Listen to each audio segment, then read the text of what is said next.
ഇന്ത്യയിൽ എന്തുകൊണ്ടാണ് ഇത്രയധികം പ്രമേഹം പിടിമുറുക്കുന്നത്? അടുത്തിടെ നടന്നൊരു പഠനത്തിൽ പ്രമേഹ രോഗികളുടെ എണ്ണത്തിൽ ഇന്ത്യ ചൈനയെ മറികടന്നതായി കണ്ടെത്തി. അതിന്റെ കാരണം എന്താണ്? മുതിർന്ന പ്രമേഹ രോഗ ചികിത്സകൻ ഡോക്ടർ കെ.പി. പൗലോസ് പറയുന്നു.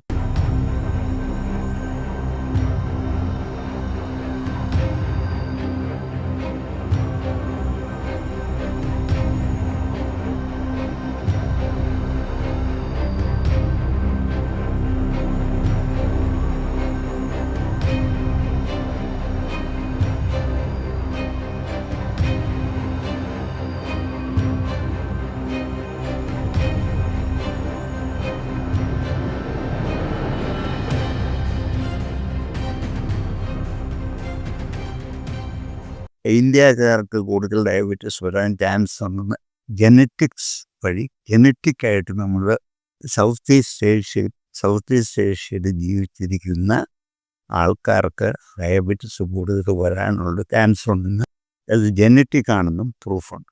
അത് ഉദാഹരണം പറയുന്നത് എന്താണെന്ന് വെച്ചാൽ, നമ്മൾക്ക് പാങ്ക്രിയാസ് ഡെവലപ്പ് ചെയ്യുമ്പോൾ നമ്മുടെ പാങ്ക്രിയാസ് മറ്റുള്ളവരുടെ പാങ്ക്രിയാസ് ചെറുതാവും. നമ്മുടെ ബീറ്റാ സെൽസ് കുറവാണ്. അപ്പം നമ്മൾ മറ്റുള്ളവർക്ക് അവരുടെ പ്രായമാകുമ്പോൾ കൂടുതൽ ഭക്ഷണം കഴിക്കുകയാണെങ്കിൽ ഒരു ലിമിറ്റ് കഴിഞ്ഞാൽ നമുക്കത് പാങ്ക്രിയാസിൽ ഈ ഭക്ഷണം കഴിക്കുന്നതനുസരിച്ച് ഇൻസുലിൻ ഉണ്ടാക്കാനുള്ള കഴിവില്ല. കാരണം ത്രിഫ്റ്റി പാങ്ക്രിയാസ് കഴിവില്ല.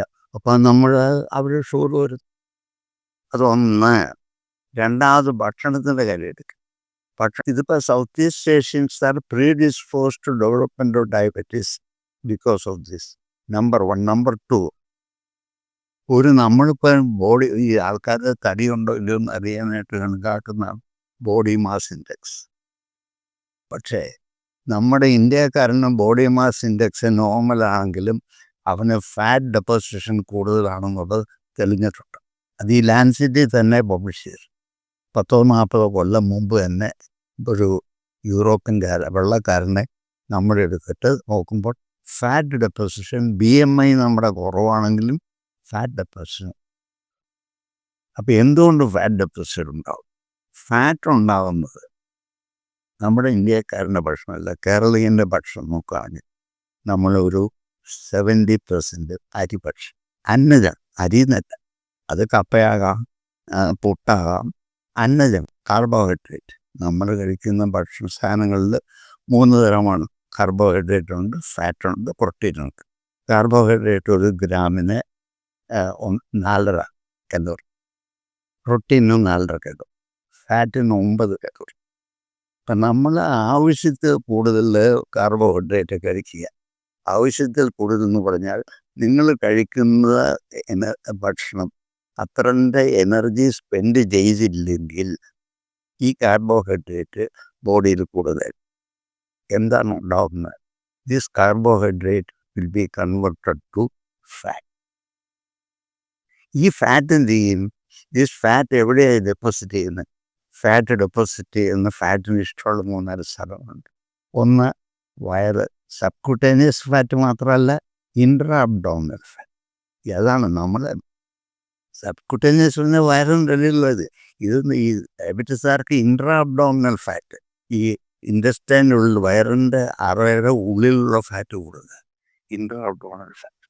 ഒന്ന്. പിന്നെ ലിവർ, പിന്നെ പാങ്ക്രിയാസ്. അപ്പോൾ ഈ 5 സ്ഥലങ്ങളിലാണ്. ലിവറിലുണ്ട്, പാങ്ക്രിയാസിലുണ്ട്, തൊലിയുടെ അടിയിൽ സബ്ക്യൂട്ടേനിയസ് ഫാറ്റുണ്ട്, ഇൻട്രാ അബ്ഡോമിനൽ ഫാറ്റ്.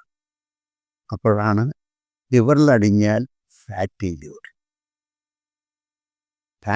മറ്റൊരടുത്ത് തന്നെ അടിവയറിലൊക്കെ അടിഞ്ഞു കഴിഞ്ഞാൽ സബ്ക്യൂട്ടേനിയസ് ഫാറ്റ് കൂടും, ഫോളോവറായി.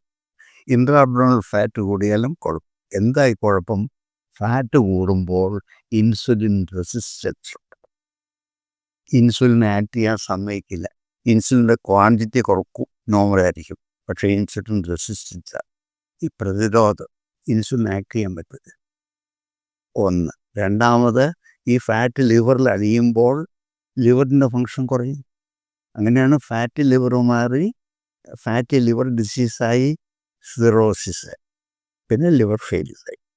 അതുപോലെ തന്നെ കേരളത്തിൽ ഇന്ന് ലിവർ ട്രാൻസ്പ്ലാന്റേഷൻ്റെ ഏറ്റവും വലിയ കാരണം fatty liver, non alcoholic fatty liver ഡിസീസാണ്.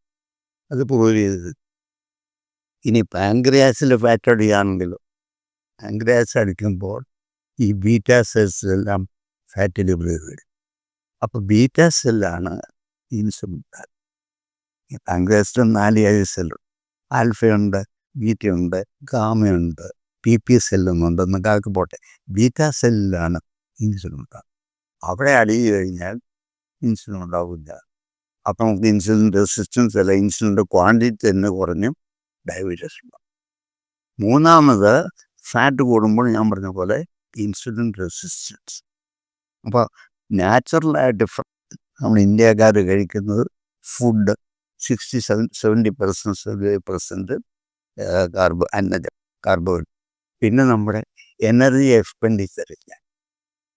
ഇപ്പം നിങ്ങൾ നല്ലൊരു അധ്വാനിക്കുന്ന ഒരു മനുഷ്യനാണെങ്കിൽ 2500 കലോറിയുടെ ഫുഡ് കഴിക്കും. പക്ഷെ അധ്വാനിക്കണം. ഈ 2500 കലോറിയുടെ ഫുഡ് കഴിക്കുന്നവൻ 1500 കലോറി എക്സ്പെൻഡ് ചെയ്യുന്ന വർക്ക് അല്ലെങ്കിൽ എക്സസൈസ് ചെയ്യുള്ളെങ്കിൽ 1000 കലോറിയുടെ ഫുഡ് അവൻ്റെ അകത്ത് കിടക്കാനുണ്ട്. അപ്പോൾ 1000 calorie whatever it may be, ആ റെസിഡുവൽ ഇത് will be converted to fat. അപ്പോൾ അതൊന്ന്. അപ്പം ലാക്ക് ഓഫ് എക്സസൈസ്, ഒന്ന് type of food, 2 lack of exercise. നമ്മളിപ്പം ആരാണ് നടക്കണേ? ഓരോരും നടക്കൂ, നടക്കില്ല.